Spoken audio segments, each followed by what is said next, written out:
Minnesota is wild about Hughes. Welcome to NHL Wraparound Short Shifts for Monday, December 15th, 2025. Vic and Neil with you. And before we get to major trade on Friday between the Wild and the Vancouver Canucks, just a reminder that if you are tuning into us on either Apple Podcasts or on Spotify or any other platform that you listen to, please write us a review. And if you're checking us out on YouTube, please subscribe. Yes, we need all of the subscriptions that we can get our hands on so that we can take those to sponsors and get our show sponsored and keep bringing you some good shows in the future. Well, it's going to be nothing boring about this one because on Friday, Vancouver Canucks traded their captain and 2024 Norris Trophy winner Quinn Hughes to the Minnesota Wild for center Marco Rossi, forward Liam Ogren, and perhaps the big chip in this, defenseman Zeev Buium, and a 2026 first-round pick. So, Neil, in this, there were probably up to 5 other teams that had either serious or cursory interest. The Devils, Rangers, Red Wings were probably a little bit more involved in talks with Bill Guerin. Buffalo and Carolina more on the fringes. But you had said that you didn't think the Canucks should trade Hughes. However, in November, he advised the Canucks that he did not intend to sign an extension. And you did say that at that point, if the Canucks knew, then they had to do something. And in return for Hughes, they get 3 players from Minnesota that were first-round picks and a first-round pick coming up in next year's draft. They certainly got a lot for Hughes. And if Hughes said, I'm not staying in Vancouver, so just know that I won't sign here, then they've got to do something with the asset. They can't just let him expire as a Canuck, although it wouldn't be until the end of 26, 27. So they have done this over a year and a half early, but they did get back quite a bit. I mean, there's no doubt about it. As you said, 4 first-round picks, including 1 coming up this year, which probably won't be real high in the draft, but will be in the lower half of the draft. I think the interesting part about why this whole thing went down is you've got to remember how many years Billy Guerin worked with Jimmy Rutherford and Patrick Alvin in Pittsburgh. And they were very close already, those guys. So they know each other well. They trust each other, obviously. And this was able to come together. Now, the other piece of this to look at is that Bill Guerin is the general manager of the USA team.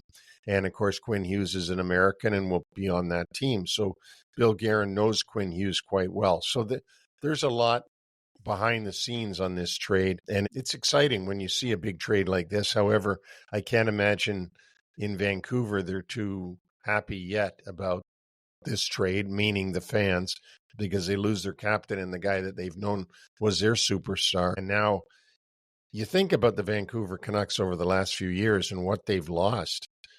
JT Miller is gone. The guy they got for him, Hedl, is been out with concussion problems ever since. Number 40, their star, Peterson, is nowhere to be found. He's out of the lineup quite a bit. They've got quite a changed lineup over the last few years, especially since they won the division just only 2 years ago. Rick Tocchet was the coach. He's gone to Philadelphia.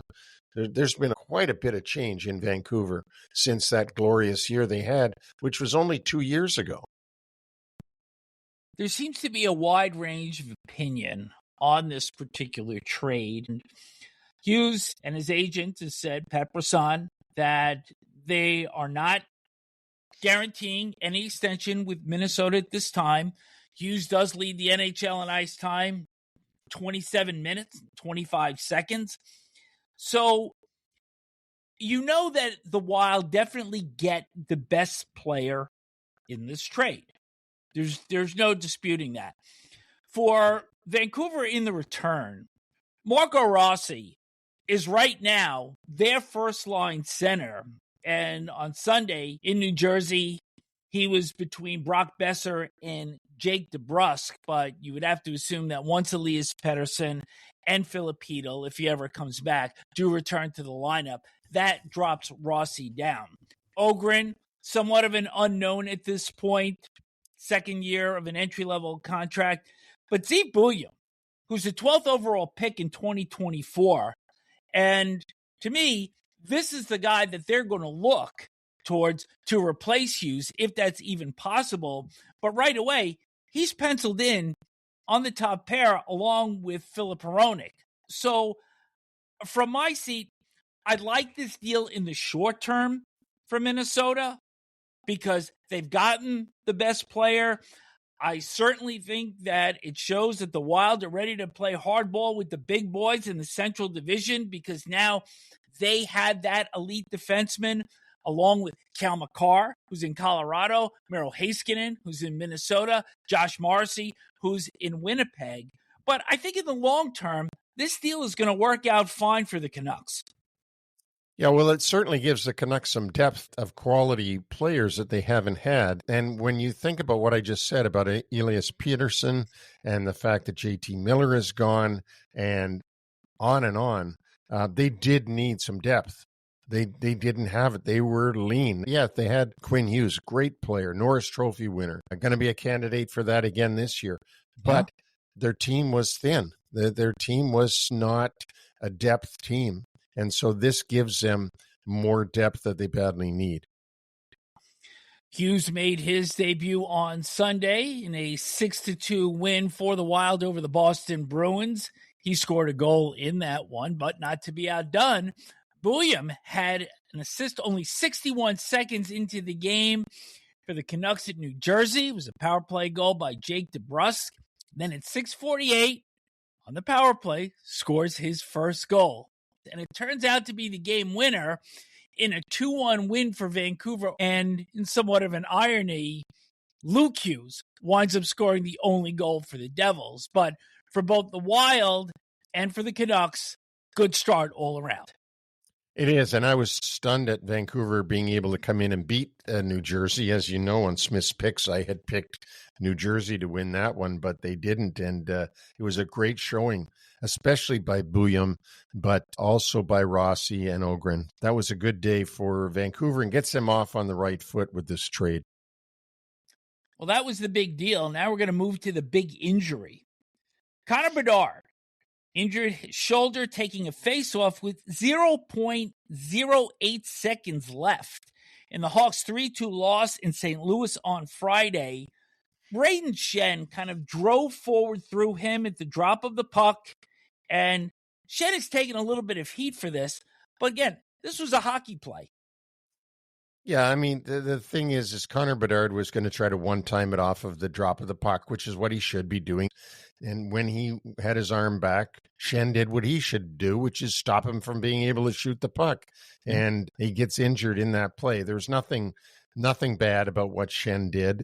I know that Connor Bedard was getting an MRI. They were waiting for the results of the MRI to see how bad it is or how long he would be out, at least weeks in this case with this shoulder. And you are correct. Early Monday afternoon, head coach of the Blackhawks, Jeff Blashill, announced that Bedard will be reevaluated after the new year. It's an upper body injury. This is what we expected. So certainly unfortunate news for Connor Bedard and the Chicago Blackhawks. Let's move over to the big return. Connor Hellebuyck returns after missing 12 games with arthroscopic knee surgery. He made 24 saves in a 5-1 Jets win over Washington. Only goal he surrendered late in the third with the Jets down 2 men. Winnipeg, kind of what we saw in their President's Trophy winning season a year ago. 6 players with 2 points. But boy, does Hellebuyck come back at the right time because Winnipeg was 3-8-1 without him. And he comes back exactly 3 weeks after he had that knee procedure. And that was 1 to 3 weeks ahead of schedule. We can't go just on one game, but certainly Connor Hellebuck being in the net, the MVP of the league, the Vezina Trophy winner, certainly gives that team a whole different look and a whole different amount of confidence going into a game.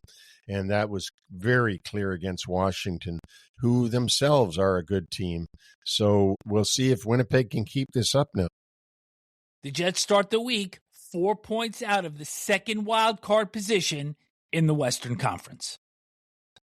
How about the big whiff here?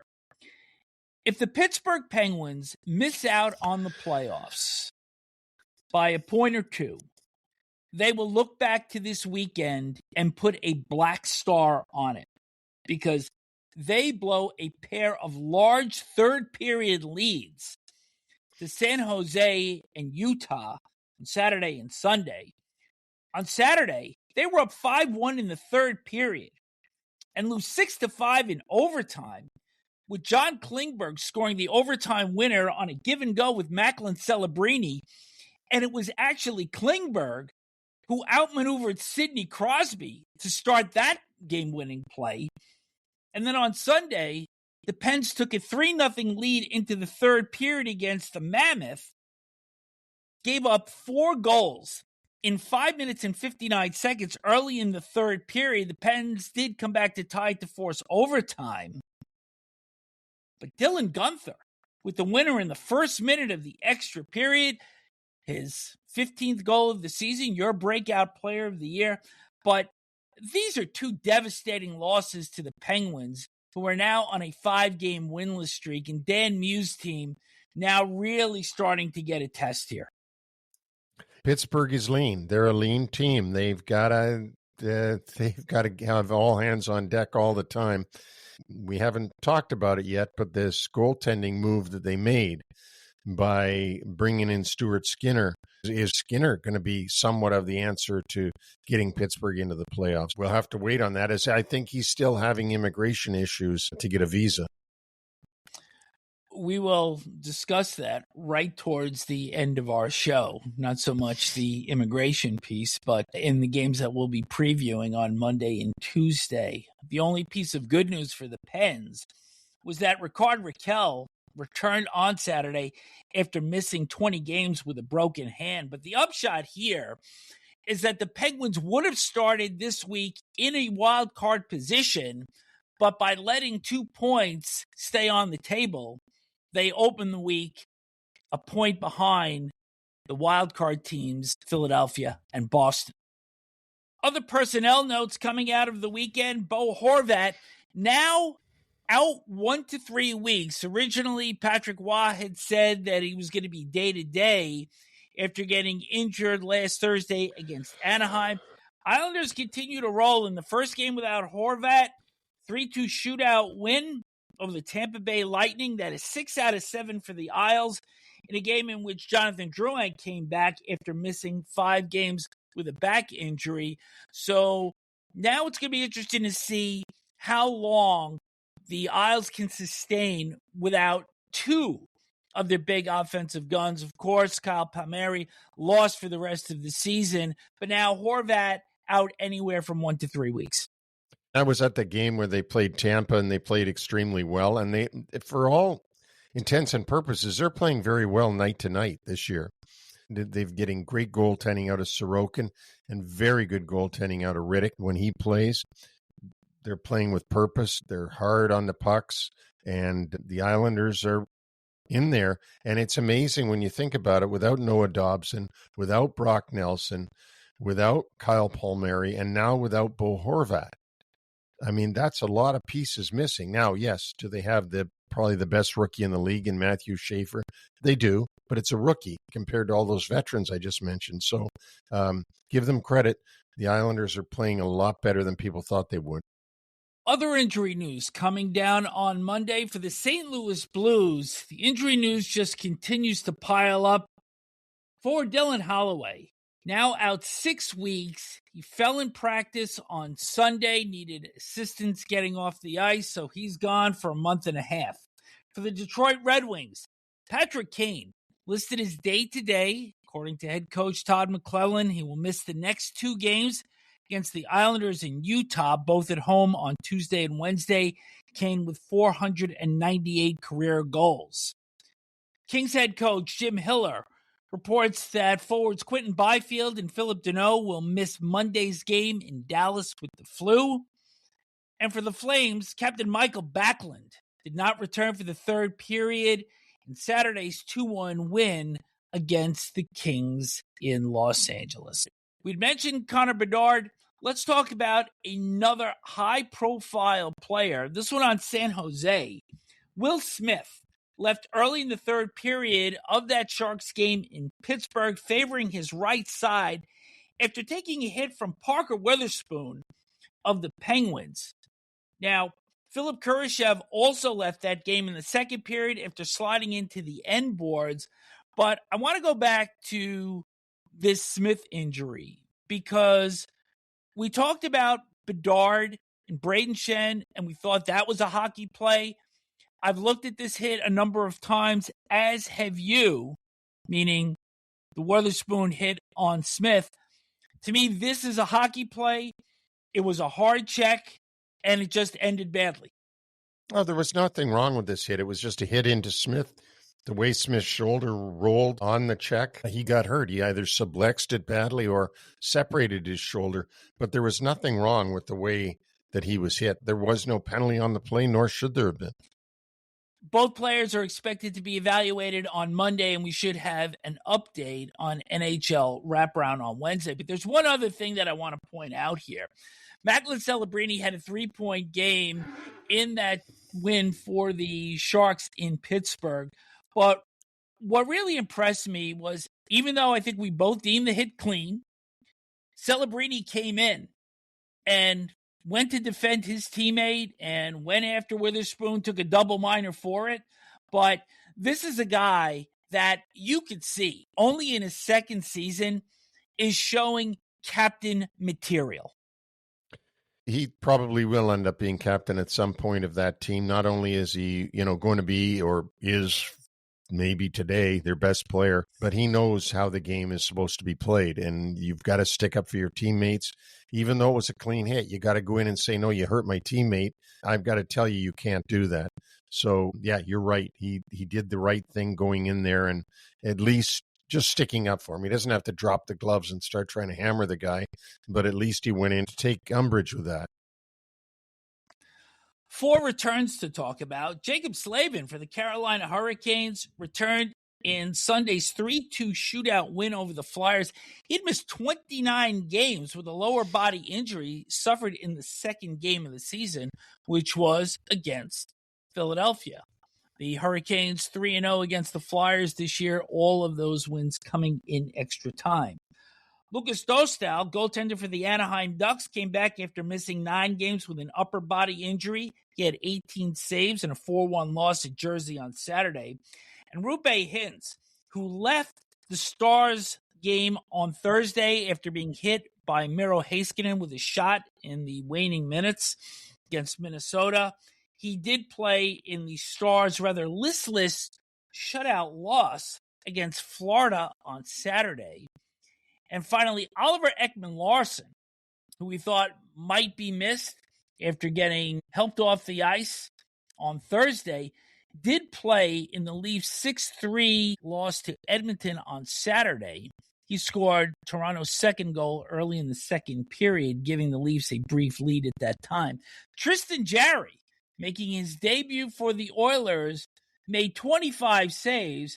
But then, Neil, the Oilers, who had won 4 out of 5 after that game, go to Montreal on Sunday with Calvin Pickard in net, and they lose to a Montreal team that blew leads of 3-0 and 4-2 to a Ranger team that has trouble scoring with Jacob Fowler in net. Go figure.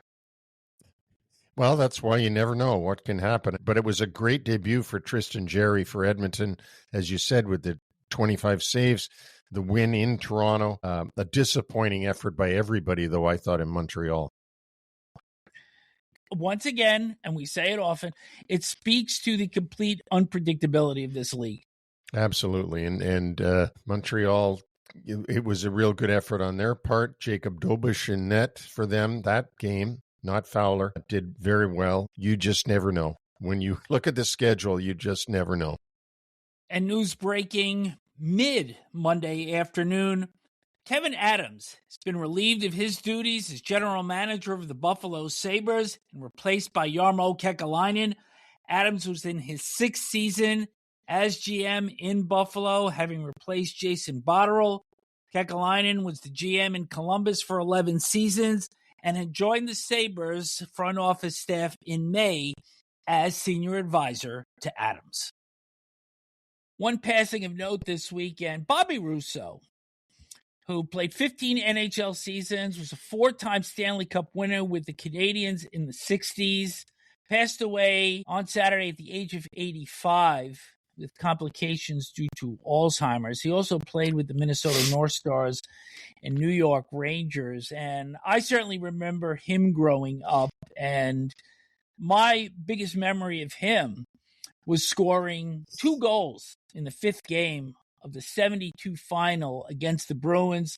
Rangers were on the verge of being knocked out, and the Rangers were down 2-1 in the third period, and Russo scored a pair of goals to prolong the Rangers season for another day because the Bruins wound up winning the Cup in that 6th game. But that's what I remember of him, and of course with the big cannonball helmet as well. Classy player. Yeah, and he was a great Hab. He was one of the flying Frenchmen during that era in the 60s when they were very dominant, them and the Toronto Maple Leafs. So hard to believe at this point. But Bobby Russo was really quick, and it's sad when you see these iconic guys being laid to rest. Let's look ahead to games on Monday and Tuesday of this week. On Monday, Anaheim and the New York Rangers. Big return for Chris Kreider, the Rangers' third all-time leading goal scorer with 326. And also Jacob Trouba, which kind of gets lost in this.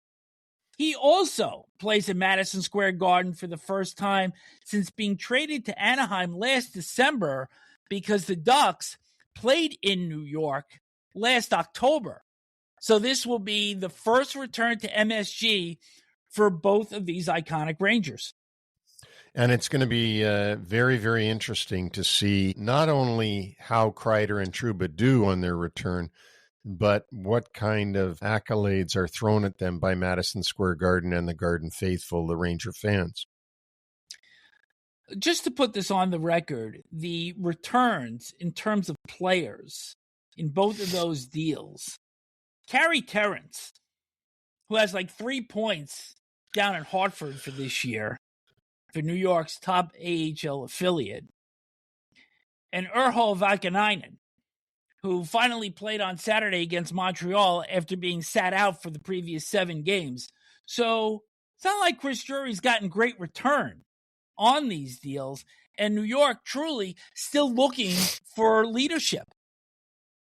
It's incredible that these two guys are no longer on the Rangers. They just won the President's Trophy 2 years ago, and they had a dominant team, and it has been completely torn apart since then.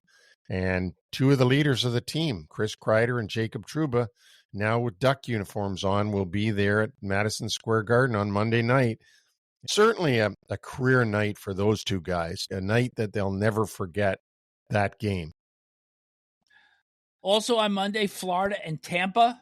The state of Florida has been represented in the last 6 Stanley Cup finals, and the Panthers and the Lightning won 2 apiece. So always good fun when those two get together. Oh, absolutely. There's even a commercial on TV right now that runs with Victor Hedman talking about how he relaxes during the day and then has fun playing against Florida at night. So that's how big that rivalry is. It's a great rivalry, and two teams that are arguably in the race every year to win. On Tuesday, the Islanders will meet Detroit. Both teams missed the playoffs a year ago, but both start this week second in the Metro and Atlantic divisions, respectively. And that game will be in the Motor City. Again, Islanders, they got some big pieces missing out of their lineup, but they've been doing it without those pieces. So it'll be an important game for both teams. The Islanders beat Detroit 5-0 last time they were there about a month ago. And finally, Edmonton and Pittsburgh. So who thought that McDavid and Crosby and Leon Draisaitl, 1 point away from 1,000 career points, could possibly take a back seat to Stuart Skinner versus Tristan Jarry? That's something. If those two guys get into the net that night, I don't know if they're scheduled to play, but that would be really, really something to watch. That would be primetime TV. Everybody's got varied opinions on this deal, and Steve Simmons in his column on Sunday, never one to hold back words, said quite simply, we'll just trade our lousy goalie for your lousy goalie. Yeah, and I'm not sure that's actually fair, but I think in these deals now that, Pittsburgh's looking to dump the $5.1 million they're paying Tristan Jarry on a bad contract that Dubas gave him when first got there. And I think the heat was on Stuart Skinner, even though he'd taken them to the final 2 years in a row. Yep. The heat was on him. It must have been really difficult for him, too. An Edmonton native himself, played his whole career there, and now finds himself in Pittsburgh, but maybe he'll get a fresh start there. Sometimes it's just time. And as we close the show, we remind you that our website is NHLWraparound.com, where our entire history of podcasts can be found. And in the blog section, we have New York Centric, written by Patrick Hoffman, Neil's Nuggets, and Smith's Picks. And if you listen on Spotify or Apple Podcasts, please write us a review. Let us know what you think about the show.